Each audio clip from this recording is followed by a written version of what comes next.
aquele ponto de conscientização que eu precisava falar para vocês, do que hoje a gente faz e o que não tá certo, ou melhor, o que não funciona.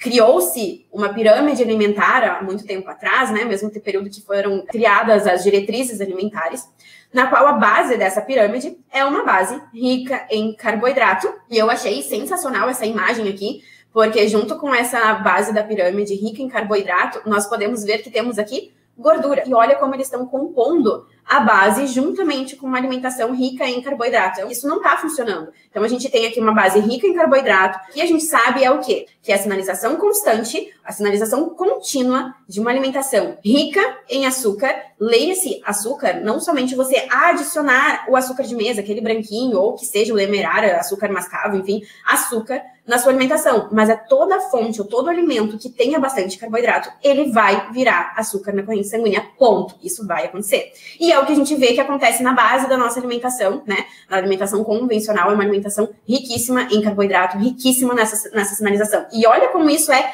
interessante. Essa foi uma pesquisa que eu achei rapidinho, que mostrou que cada vez mais a população ela procura por uma alimentação saudável, mas ainda assim, cada vez mais a gente tem as pessoas atingindo níveis de obesidade maiores, ou seja, de 2006 a 2018, esse percentual cresceu 67,8%. Então, veja, 80% das pessoas, dos brasileiros, buscam uma alimentação saudável, ao mesmo tempo que o número de o percentual de obesidade tem crescido. Quer dizer que esse conceito de alimentação saudável, ele está, no mínimo, equivocado, né? Que é isso que a gente precisa entender. O que a gente está fazendo que a gente não está atingindo aquilo que a gente quer atingir, né? E como que pode tudo isso acontecer, sendo que a gente, veja bem, 80% dos brasileiros estão buscando uma alimentação saudável, ao mesmo tempo que os índices de obesidade estão aumentando. E tem pelo menos 4 que eu citei aqui para vocês, fatores que nos levam a isso. A gente tem um entendimento equivocado de buscar no rótulo, uma informação nutricional, a quantidade de quilocalorias do alimento e não comparar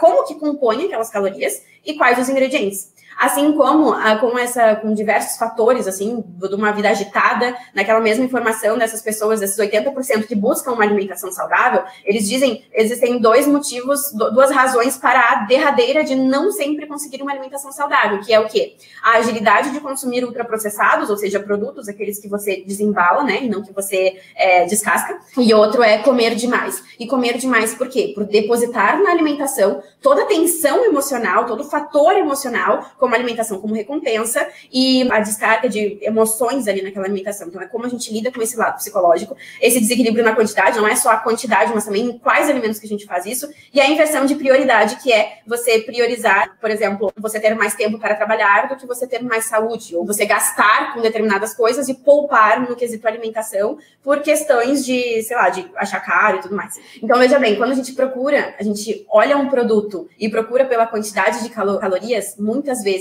a gente acaba por comer mais, porque você tem menos calorias. O que acontece com um produto que ele tem menos calorias? O produto light, quer dizer que ele é leve, quer dizer que foi retirado gordura daquele alimento. Só que para retirada de gordura, e ainda assim o alimento ser gostoso, e ainda assim o alimento ter a mesma textura, nós precisamos adicionar alguma coisa. E essa adição, ela é feita de carboidrato. Carboidrato ou proteína. Então, um desses dois, por quê? Porque eles têm menos calorias do que a gordura. Então, você tira gramas de gordura e insere gramas de carboidrato ou gramas de proteína para que você tenha um alimento mais leve energeticamente. Vocês podem ver aqui, ó. Aqui a gente tem o normal, sendo 142 quilocalorias, e uma versão light, mais leve, 133 calorias. Sendo que é um pouco menos, nem é tão menos assim. Mas veja bem, aqui onde é que eu perdi carboidrato, eu aumentei para eu ter essa inserção de retirada de gramas de gordura para a inserção de outras partes para que eu pudesse ficar com a mesma textura e com o mesmo sabor. Então, eu reduzo aqui na gordura, ó, de 5,9 para 4,4, mas eu adiciono em outro lugar. Acontece que muitas vezes, quando a gente tira da nossa alimentação a gordura boa, a gente perde o quê? A gente perde a saciedade que aquele alimento nos traria. E o que acontece? Você sente mais fome. E daí, quando você sente mais fome, você acaba comendo mais. E aí a gente tem um outro cenário, que a gente já faz uma outra ligação com o aspecto da compulsão alimentar. Aqui traduzindo diz, açúcar é tão aditivo, tão viciante quanto a cocaína. Então veja bem, aqui a gente tem um cérebro normal, tá? Com as áreas ali do cérebro em funcionamento. Aqui a gente tem um cérebro de um usuário de cocaína e aqui a gente tem um cérebro de um obeso. Então veja a similaridade de um e de outro. O açúcar, ele acende 8 vezes mais áreas do nosso cérebro que propriamente a cocaína. E o que a gente tem aqui? Mas a obesidade, ela pode vir pelo acúmulo de gordura. Sim, pode e vem, né, de obesidade. Você ser uma pessoa obesa quer dizer que você tem um volume de gordura corporal muito elevado.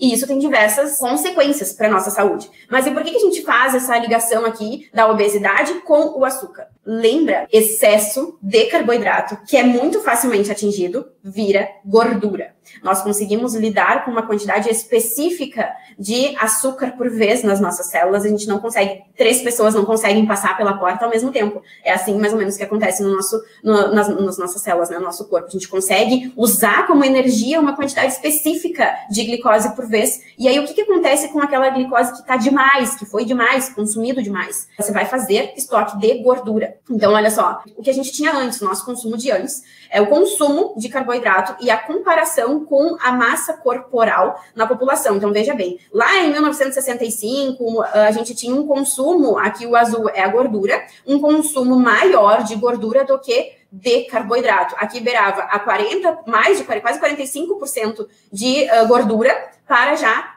menos de 40% de carboidrato. Lembrando que hoje as nossas diretrizes, elas são de 40% a 60% de carboidrato, né? Então é uma diferença muito grande. E aqui a composição corporal. Então veja bem, aqui a gente já estava beirando a obesidade, enquanto antes, lá em 1965, a gente estava bem longe, né? Bem longe do aspecto de obesidade, principalmente homens, mas já estávamos chegando aqui em overweight, que é acima do peso, sobrepeso. Então, para ver como essa composição da nossa alimentação de obesidade tem tudo a ver com esse aumento no consumo de carboidrato, porque o carboidrato vai sim virar açúcar no nosso corpo. E aqui mostra como era a prevalência de obesidade e como ela cresceu depois da introdução das diretrizes alimentares, né, para os americanos, que mostra que antes a gente teve essa introdução, lembra que eu falei para vocês ali em 1976, por aí, que a gente teve essa introdução, e olha como cresceu a prevalência de obesidade. Então, eu volto àquele nosso primeiro aspecto, como que 80% das pessoas, falando em brasileiros, a gente tem buscando uma alimentação saudável, com base naquela pirâmide alimentar, e a gente vê cada vez mais os níveis de obesidade aumentarem, assim, estratosfericamente, né? Tudo tem a ver com esse consumo de qual é a orientação que a gente tem, que é o que está errado, não é só a quantidade de caloria. Porque se a gente fosse pela quantidade de caloria, muitas pessoas que estão em déficit energético, elas estariam cada vez mais perdendo peso. E isso não é o que acontece se você não cuida qual é a fonte.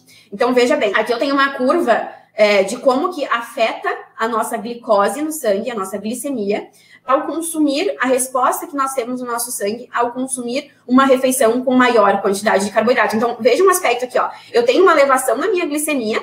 Aí eu tenho o quê? Fat storage, armazenamento de gordura. A gente tem uma grande secreção de insulina, isso é muito importante, isso é chave. Depois de a gente consumir uma refeição rica em carboidrato, que é uma refeição de alto índice glicêmico, a minha secreção de insulina atinge um pico, tá? Aí o que acontece? Lembra que eu expliquei para vocês? O corpo precisa dar conta, porque aquele nível de glicose no sangue, ele é tóxico. Aí o que ele faz? Ele secreta insulina. Aí você dá conta, o que acontece com a insulina? Ele diz, ó, já tô usando como fonte de energia, mas ainda assim tá sobrando. Bota aí na conta, bota na reserva. E a reserva é qual? Fazer gordura. Então, você faz gordura, e aí você armazena a gordura e você limpa da sua corrente sanguínea aquela quantidade de açúcar. Aí, o que acontece? Sua secreção de insulina vai lá embaixo, porque você já não tem mais tanta glicose assim transitando na corrente sanguínea. Digamos que esse aqui é o período de você mandar toda essa mensagem para o seu corpo. E vejam como está atrelado ao nosso conceito de comer de 3 em 3 horas e tudo mais, tá? Então, você tem aqui a queda, digamos que esse é o período que o seu corpo está fazendo essa mensagem de, ó, usa para energia, guarda como gordura. E aí, aqui você tem o low blood sugar, é quando você tem uma baixa na sua glicose no sangue, e que vem esses sugar cravings, é que você tem as vontades, assim, de comer principalmente um docinho, comer alguma coisinha, né? E esses são os detalhes, por quê? Porque a gente foi com a nossa glicemia lá embaixo.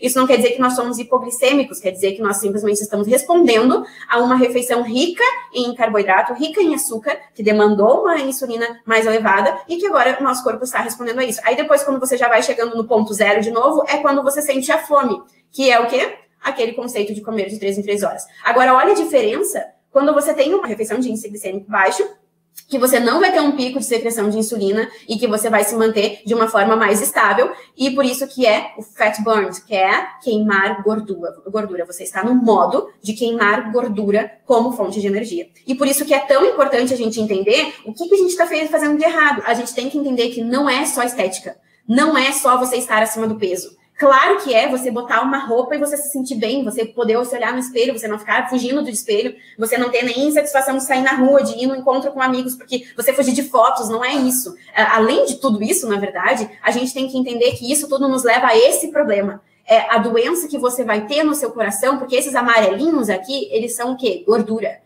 E essa gordura, ela não vem de você comer gordura, é de você comer excesso de carboidrato. Porque eu aposto com vocês que a maior parte das pessoas que são gordinhas, e você perguntar, nossa, mas você come muita gordura? Ela vai dizer, eu não como muita gordura. Mas ela come demais de carboidrato. Tinha algumas pessoas que eu conhecia e que elas diziam assim, nossa, mas eu nem janto. Mas sabe o que ela comia de janta? Ela comia uma bacia, aqui a gente chama de bergamota, nos outros lugares chamam de mexerica, né? Ela comia uma bacia de bergamota com, sei lá, outras frutas, que é o quê? Ah, é fruta, é saudável, sim, mas quanto? Quanto e em qual equilíbrio? Naquela refeição, ela tá tendo só carboidrato. Então, a gente tem que entender que não é só estética. A estética você consegue em qualquer estilo alimentar, tá? Não tô dizendo nem a qual preço, não tô dizendo nem em qual tempo, não tô dizendo nem se é de forma saudável ou não, mas você consegue. Agora, a gente tem que olhar para isso aqui. Nem todas as pessoas que seguem uma alimentação, nem todos os magros são saudáveis, lembrem disso.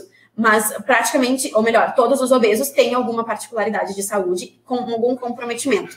Então, qual é a chave da mudança? É tão simples, é lindo, na verdade. A gente vê que a chave da mudança é a gente voltar para o que antes dava certo. E o que antes dava certo? Antes ainda, se tivesse esse gráfico aqui de antes de 1965, a gente ia ver um consumo ainda menor de carboidrato, e um pouquinho maior, por exemplo, de gordura, até mesmo porque aqui não diz qual era o consumo de proteína, né? Mas a gente vê ali que tinha um consumo proteico bom. Mas o que dava certo antes? Era a gente reduzir esse consumo de carboidrato. E o que é isso? A gente mudar a nossa fonte de energia, a gente mudar o combustível que a gente abastece o nosso corpo, porque sim, a gente é aquilo que a gente come, a gente tem a energia de acordo com a qualidade do combustível que a gente tem no nosso corpo. Eu trouxe mais um resultado para vocês verem que são milhares, já foram mais de 1000 pessoas que participaram de algum programa comigo, e é incrível, assim, ver em quão pouco tempo a gente pode ter tantas reversões assim. E o principal, comendo comida gostosa, provavelmente todos vocês me acompanham no Insta e veem que eu sempre estou procurando. Eu não sou chefe de cozinha, nem chefe low carb, nem nada disso.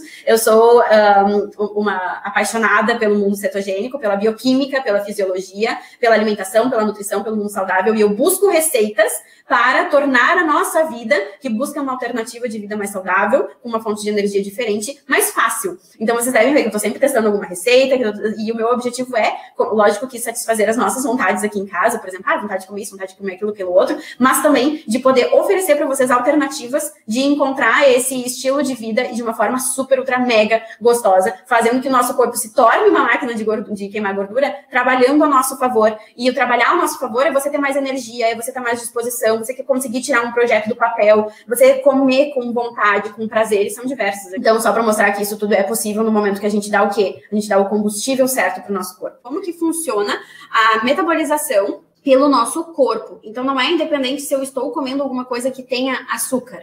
Qualquer fonte de carboidrato vai virar glicose no nosso corpo e vai ser metabolizado dessa forma, né? E o que acontece? De 5 litros de sangue, ela precisa de 4 gramas de açúcar, né? Ela tem transitando na corrente sanguínea dela 4 gramas, mas a gente come muito mais do que a gente realmente precisa numa alimentação convencional, certo? É por esse motivo que o nosso corpo utiliza de forma primária a glicose como fonte de energia, para que ele volte ao seu estado de homeostase, a sua estabilidade, e que a glicose, essa que esteja em excesso na corrente sanguínea, não seja tóxica, tá? E por isso que a glicose elevada, a glicemia elevada, que é chamada de hiperglicemia, é um dos principais fatores de risco para muitas comorbidades. Então, veja bem, o consumo de carboidrato vai demandar a secreção de insulina. Secretada insulina, porque é a chave que abre a porta da nossa célula para que entre a glicose como fonte de energia, né? Para que seja utilizada como fonte de energia. Só que no momento que a gente come demais e só consegue passar, nossas células conseguem utilizar uma quantidade limitada de glicose por vez, e uma vez que a gente tenha muito ali na corrente sanguínea, o que acontece com esse excesso que a gente tem e que não vai ser utilizado como energia naquele momento? Vai virar estoque de gordura. E o principal ainda, além da gente ter a formação da gordura a partir do excesso de glicose que a gente tem no consumo de uma refeição, por exemplo, a gente tem ainda o consumo da gordura. Então, numa refeição que você consuma o carboidrato e também uma fonte de gordura, o que vai acontecer com aquela gordura? Ela vai ser mandada diretamente para o nosso tecido adiposo, que é onde fica a gordura, para que depois o nosso corpo lide com ela. Depois, lidar com ela não quer necessariamente dizer que vire fonte de energia, porque a gordura ela tem outras funções. Além de ser uma fonte de energia, ela também é precursora de hormônios, ela compõe a membrana celular das nossas células, ela tem, enfim, diversas outras funções. Se a gente tem a presença de glicose, se a gente tem a secreção de insulina, o nosso corpo ele não vai queimar a gordura como fonte de energia. E essa é uma das principais chaves que a gente tem para, de fato, entrar no estado metabólico de cetose. O que é cetose? Por que cetose? Por que cetogênica e tudo mais? Porque uma vez que o nosso corpo esteja utilizando a gordura como fonte de energia, o nosso fígado vai produzir os corpos cetônicos. Os corpos cetônicos é a gente pensar que o carboidrato vai se quebrar e vai se transformar em glicose. A gordura vai se quebrar e vai virar os corpos cetônicos. Então, esses corpos cetônicos, além de servir como fonte de energia e diversas outras funções que eles desempenham no nosso corpo também, que eles podem desempenhar, eles conseguem servir de energia para o nosso cérebro. Então, quando as pessoas dizem assim, não, você precisa comer carboidrato porque o seu cérebro só funciona com glicose. Não, é mentira. E daí, cetogênica. Então, é uma dieta cetogênica porque a gente entra no estado metabólico de cetose, porque nós produzimos os corpos cetônicos. Só que existem alguns requisitos para que o nosso corpo entre nesse estado metabólico e para que ele utilize, de fato, a gordura como fonte de energia. Quais são esses requisitos? Primeiro, você tem que reduzir, você tem que manter a sua glicemia estável, não é nem reduzir glicemia, você tem que manter ela estável. Você para com a oferta de carboidrato, ou seja, você para de demandar a secreção de insulina de forma que cause picos, sabe? Aquele eletrocardiograma, então você para de causar esses picos de glicose e de secreção de insulina, então o corpo ele se vê obrigado a encontrar uma outra fonte de energia, então ele passa a queimar gordura e produzir os corpos cetônicos. E por isso que a alimentação cetogênica ela é baixa em carboidrato. Isso já fala muito do que é a dieta cetogênica. Ela é uma dieta baixa em carboidrato, ela é moderada em proteína, então ela não é uma alimentação hiperproteica e ela é rica em gordura.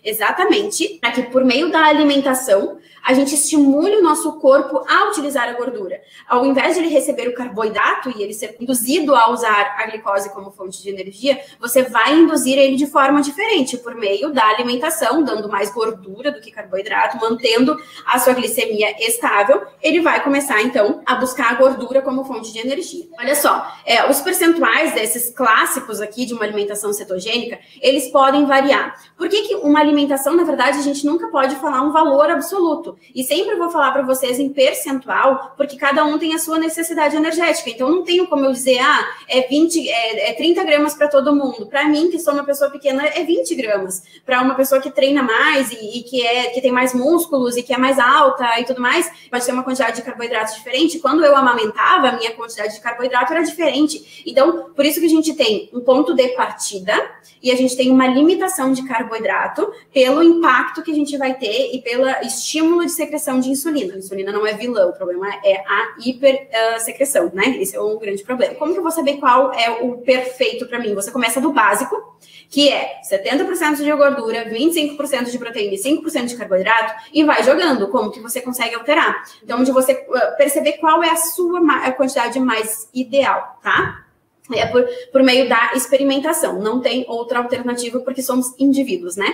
Estado metabólico de cetose, a gente não coloca o nosso corpo em estado de perigo, de inanição, nem nada nesse sentido. É um estado metabólico, a gente simplesmente mudou a fonte de energia. E a gente produz calor também, ou seja, a gente produz energia. Olha como o graveto, ele queima rapidinho e ele já vai acabando o graveto. É mais ou menos assim que funciona quando a gente come. A gente tem a energia naquele momento, só que logo ela já vai acabando. E a gordura aqui, a gente tem ela mais contínua. Mas por que entrar?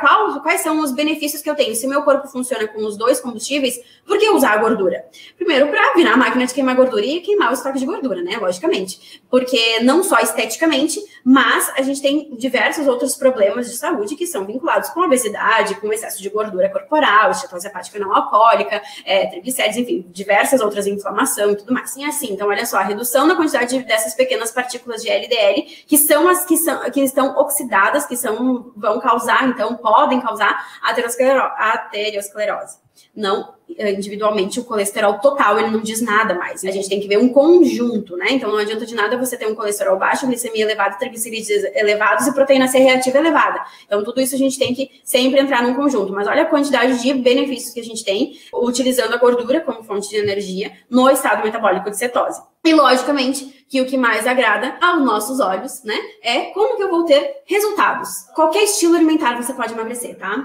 A questão é o quanto você vai conseguir se manter na restrição energética, mesmo sentindo fome, e sem ver resultado, e ainda não tendo os benefícios de saúde. E como que isso tudo pode acontecer? Primeiro, você tem que ter orientação, porque a gente tem muita informação na internet agora. É de fato confiável o equilíbrio de conseguir trazer isso para um estilo de vida, você conseguir encaixar isso na sua rotina, é o equilíbrio em todos os sentidos e também o ambiente. Por que a orientação é um dos pilares e eu coloquei ela como primeiro? Porque aqui ela já estava seguindo uma alimentação cetogênica, só que continuava inflamada, continuava inchada e não tendo resultado. Na balança até que não foi tanto, mas a mudança aqui foi imensa. Por isso que a orientação faz toda a diferença. Então, como pensar, né? Como a gente pode pensar numa refeição cetogênica para então começar a ter resultados e tudo mais? O que eu quero que você sempre leve em consideração é pode comer isso, pode comer aquilo outro. Não existe esse pode ou não pode. A gente sempre tem que colocar isso tudo em contexto. Assim como você pode comer abacate, você comer 300 gramas de abacate não é uma boa ideia. Assim como você pode comer brócolis, você comer 500 gramas de brócolis não é uma boa ideia. Tudo é uma questão de contexto. Então, a gente tem que ir muito além desse pode ou não pode. Aqui eu tenho uma refeição com menos de 4% de carboidrato líquido, 5% de carboidrato, 63% de gordura e 32% de proteína. Por que eu coloquei esse asterisco? Porque ele é um purê mais gordinho. O que a gente tem que fazer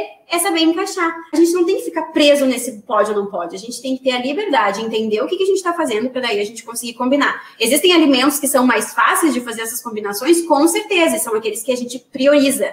Isso não quer dizer que você não possa comer os outros, porque isso é fundamental para a sustentabilidade.